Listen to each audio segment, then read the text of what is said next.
तपाईँले एउटा कुरा याद गर्नुभएको छ? अहिलेको ठ्याक्कै यो रासोपाको कार्यकर्ताको हरकत होइन? अब त्यसमा हुन त बालेनको कार्यकर्ता नि छुट्टै छन्, अब रासोपाको कार्यकर्ता छुट्टै होला नि, त्यो छुट्टै भयो, त्यो फरक कुरा, फरक पाटो भयो।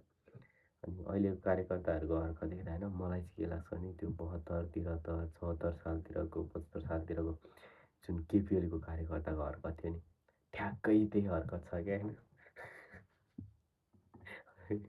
के मतलब केही लेख्नै हुँदैन क्या, मतलब राम्रै कुराको एउटा कसैले कुनै कुरामा एउटा होइन यो चाहिँ यस्तो गर्दा हुन्थ्यो भनेर अलिकति आपत्ति मात्र जनायो भने पनि यसरी गाली गरिदिन्छन् कि मतलब त्यसले त मतलब यसले गरेर नै बालन सरकार ढल्ने भयो जस्तो गरेर गर्छ।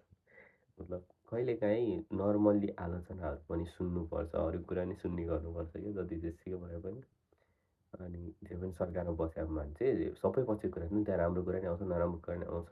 अरूले दिएको टीका टिप्पणीमा अब राम्रो कुराहरू छानेर अनि त्यसमा अब त्यसलाई विचार गरेर अगाडि बढ्दाखेरि त सब यसले मेरो कुरा नि सुन्यो है भन्ने टाइपको हुन्छ नि त विपक्षीका मान्छेहरूलाई। तर बालेनले सुन्छ होला, रविले सुन्छ होला, त्यो फरक कुरा हो। त्यो उनीहरूले सुन्छन्, उनीहरूलाई त्यस्तो केही फरक छैन। तर कार्यकर्ताको हरकत बाफ यसरी गाली गर्छन् कि कुरा छोडिदिउँ यार। 7 पुस्तालाई पनि गाली गरिदिन्छ। अनि के अरे हिजो कहिलेतिर ज्ञानेन्द्र साई या जापान आएको रहेछ। अनि मलाई पर्सनली कुरा चाहिँ नेपाल फेस्टिभलहरूमा यसरी नेपालबाट नेताहरू बोलाएर त्यो राजनीति भाषण गरेको मलाई चाहिँ पर्सनल रूपमा मन पर्दैन होइन। अनि किन बोलाउनु बेकारमा, बोलाए पनि किन राजनीति भाषण गर्न दिनु त्यसमा जस्तो लाग्छ मलाई चाहिँ।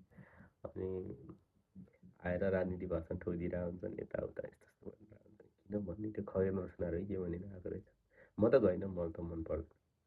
अनि के अरे अनि फेरि राति खै फेसबुकमा लाइभमा आएर ज्ञानेन्द्र साईले यस्तो यस्तो विदेशमा बसेर यस्तो हुन त ठिकै भने हो भन्न त, मलाई त त्यस्तो केही छैन।